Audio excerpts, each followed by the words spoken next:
Alive! It's alive! It's alive! It's alive! It's alive! It's alive! Where did Mary Shelley really get her idea for Frankenstein? And now that the Jewish holidays are over, what do we do? This is Rabbi Yossi Madvig, and you're listening to Jews Did It First.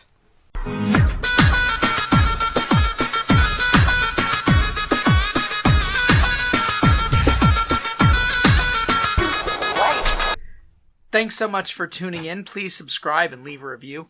Also, if you'd like to donate to help contribute to the podcast, please go to jewishoswego.org/Jews Did It First. Just click on the Make a Donation button in the upper right-hand corner. Well, it's finally October. I've been waiting to share a bunch of great Jews Did It First episodes with an October theme. So for the next few weeks, I'll cover some famous monsters that have been scaring and captivating audiences for centuries that have some surprising origins. Kicking off the series with perhaps the most famous of all monsters, and that is Frankenstein. I know, technically the scientist's name was Frankenstein, not the monster. In the book, he's called all sorts of different things: creature, monster, demon, all sorts of stuff like that. But it's kind of become accepted usage that the monster himself can be called Frankenstein, so cut me some slack here. Most people know that the author of the original book was Mary Shelley, and the first edition of the novel she published anonymously. That was in London on January 1st, 1818, and she was 20 years old. Her name appeared on the book for the first time 3 years later. It's considered by some to be really the first modern science fiction work. There has been some sort of science fiction type stuff before that, but nothing that really spawned into what this became, which really gave it that modern sci-fi feel. The basic storyline is that, you had this young scientist, Victor Frankenstein. His mother dies of scarlet fever, and he buries himself in his experiments to deal with the grief. And when he's at university, he excels in chemistry and other stuff, and soon he develops this secret technique in order to give life to non-living matter. Eventually, he decides to create this person, and due to the difficulty of being able to make the body parts the right size, he ends up making him extra large. I think he's like 8 feet tall, and he's a big guy. He's very large. And despite him making it, he tried to make all these beautiful things. When he animates the creature, it's this hideous monster. He's got watery white eyes and yellow skin that barely conceals the muscles and blood vessels underneath him. And he's just absolutely repulsed, and he runs away. He leaves. He says, forget it. This is done. But then the monster wakes up and escapes. And there's a whole thing that ensues. There's murder, there's love, betrayal. It's a really great story, but I want to focus on this main part. And that's what I think most people are anyway most familiar with. And besides, that's the part where I'll show how Jews did it first.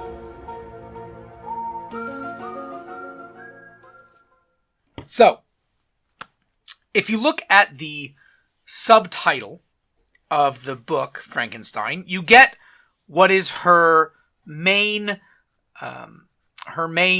inspiration for the novel. She calls it a modern-day Prometheus. Now, what is Prometheus? Prometheus was a Greek god who supposedly he did two things. Well, one real main thing, and the other one was attributed to him, seems a little bit later. The main thing he did was steal fire from Zeus and give it to mankind. So that way, with fire, mankind can now progress and form civilization and so on.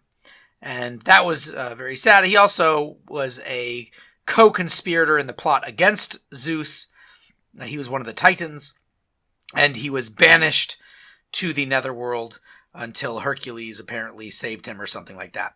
But the other thing that he became famous for in some of the later stories is taking clay, whatever, dirt and water, and making people. Now, I'm a little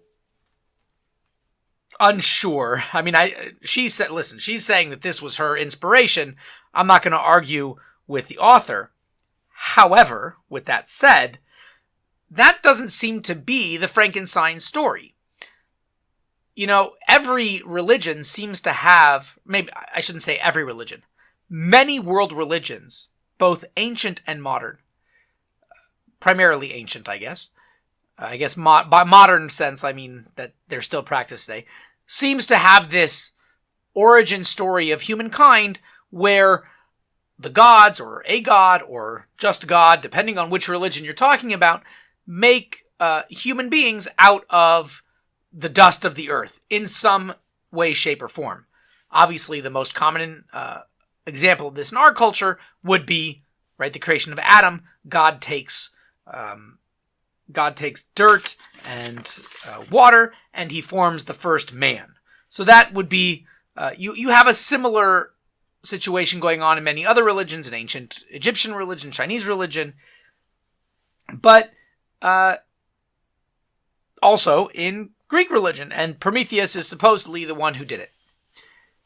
Well, really, if you want to get technical about what she's proposing here in her novel, right, this man, a scientist in our case, who takes inanimate objects and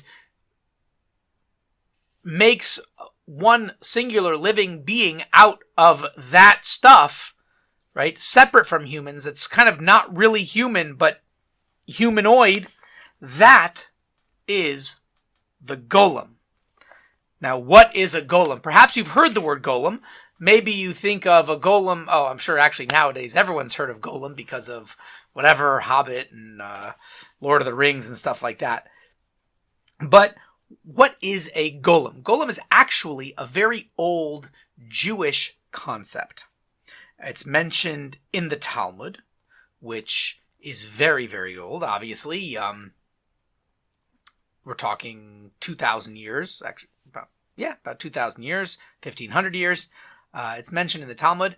And how to make a golem is referenced it's actually tells you how to do it, so to speak, in Sefer Yetzirah, the Book of Formations. Now, Sefer Yetzirah is an ancient Kabbalistic work, which is, according to tradition, attributed to Abraham. Yes, the original Abraham. So that is, we're talking about 1600 BCE, which predates any of the Greek Prometheus accounts by about 1,000 years.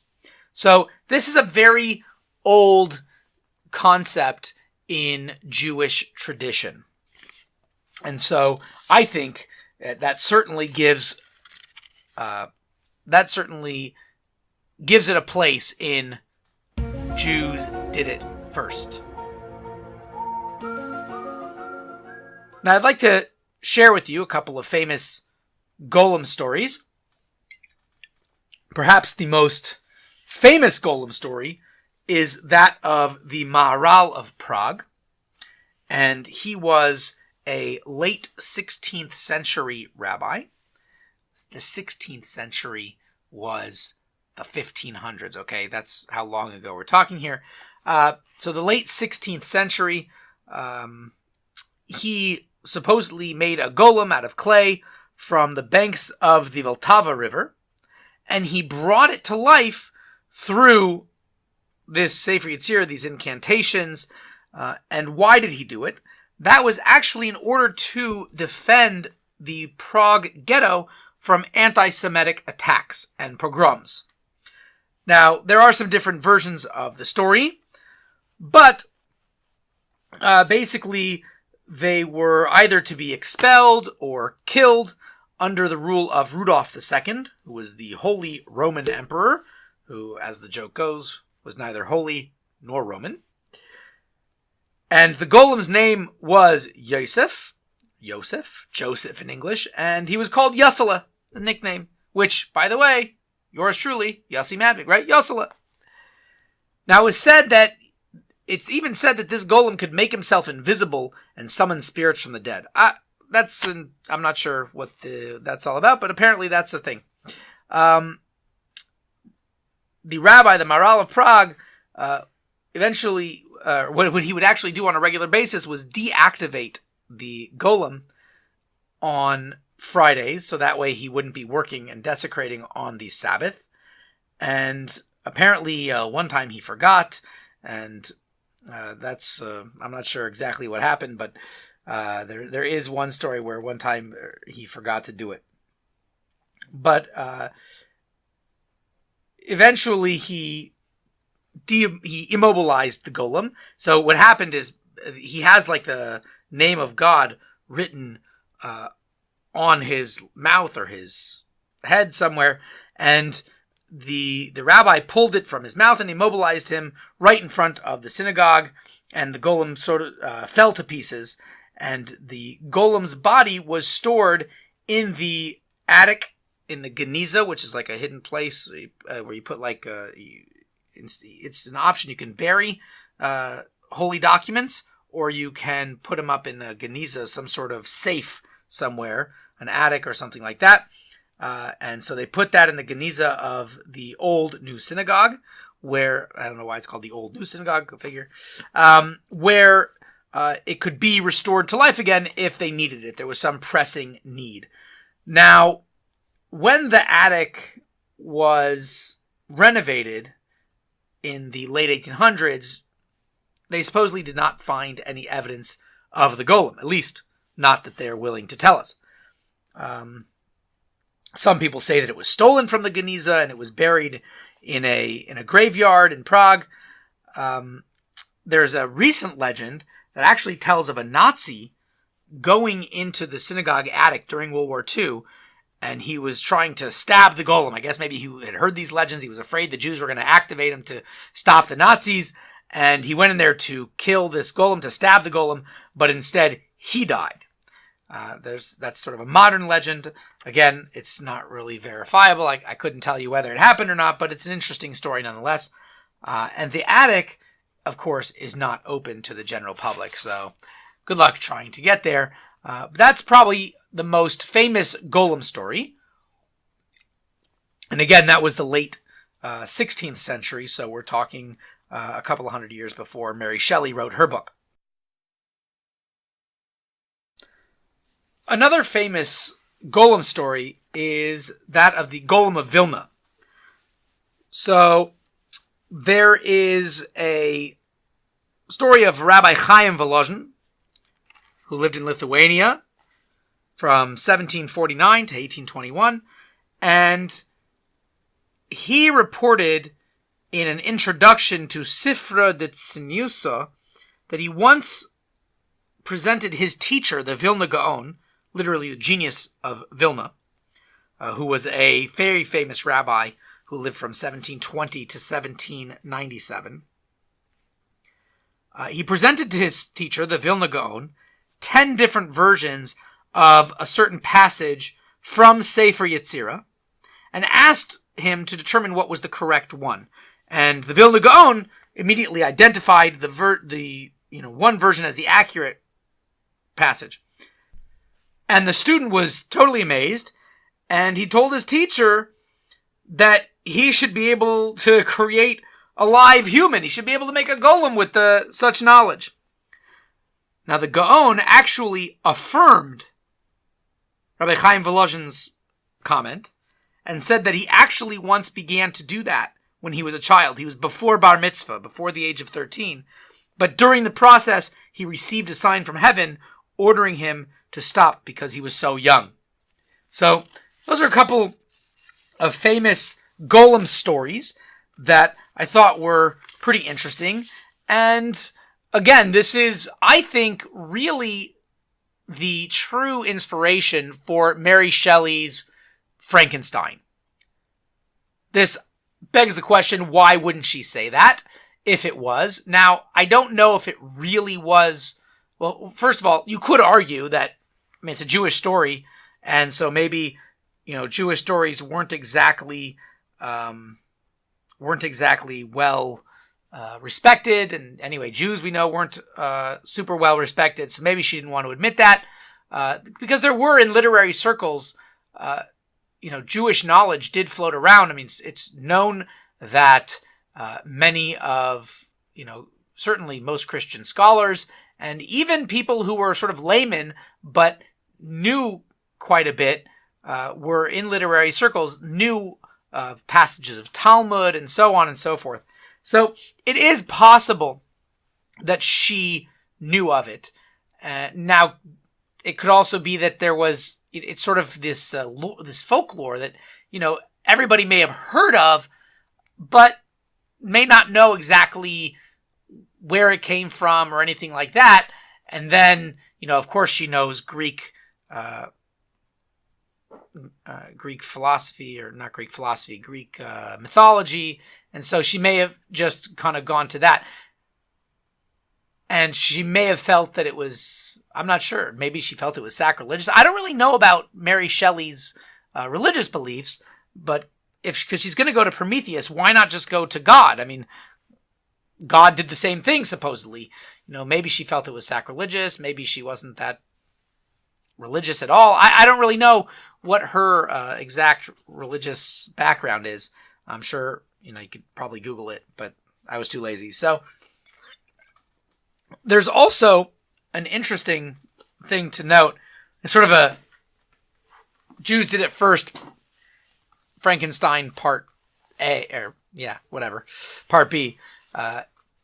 There's a silly notion with the golem that he's sort of like Amelia Bedelia. So perhaps we could say that even with Amelia Bedelia, Jews did it first. How so? So, if you're familiar with the Amelia Bedelia stories, they are about this woman, Amelia Bedelia, who takes everything very literally. So, for instance, if you were to tell her to, let's say, whatever, your car is at the shop, you say, "Hey, Amelia Bedelia, can you pick up my car at the shop?" "Sure thing." And she'll go and she'll try to lift it up because you told her to pick up the car. And stuff like that. So she's, this kind of silly, bumbling person. But it all works out in the end. Well, the golem is very similar to that. And there's stories of the golem of Chelm. Chelm is this mythical city in Poland where they say all the silly souls fell into the city of Chelm, and that's where you get these silly people. But the golem there, the golem takes things very literally, so you have to be very careful. In a video that all my kids have the video. It's a story of the golem of Prague that we mentioned earlier, but there's a scene in there where he's told to get fish for Shabbos, and he's going out and collecting fish. But he doesn't come back because he's just told to go get fish. So he's getting fish after fish after fish after fish. So finally, it's almost Shabbos, and someone goes to get him and says, it's enough with the fish. We got to get back for Shabbos. So, we don't need any more fish. Meaning you don't need to get any more fish. Just take what you have and leave. But he hears, we don't need any more fish. So what does he do? Dumps the bucket back into the water after a whole day of getting the fish for Shabbos. So, similarly, maybe we could say that Amelia Bedelia got the concept from the golem. I don't know, but it's something that caught my attention.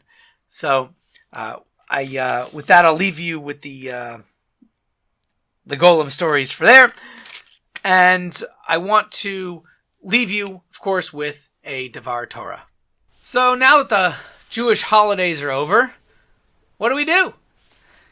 After all of a month full of Rosh Hashanah, Yom Kippur, Sukkot, Simchas Torah, all these exciting holidays, and especially finishing off with the dancing and so on, and then we have Shabbos Bereshis, which is really in a certain sense, a culmination. We start the Torah all over again, and it's a very special Shabbos that the Chabad Rebbeim would say that the way you establish yourself on Shabbos Bereshis, that's the way the whole year will go.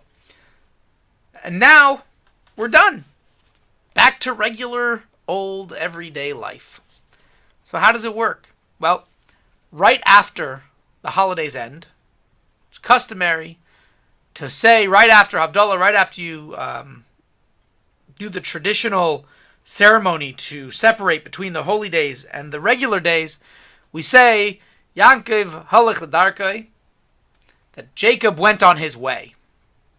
This is a verse from the Bible in Genesis, where after Jacob, he sleeps and has the dreams of the angels going up and down the ladder.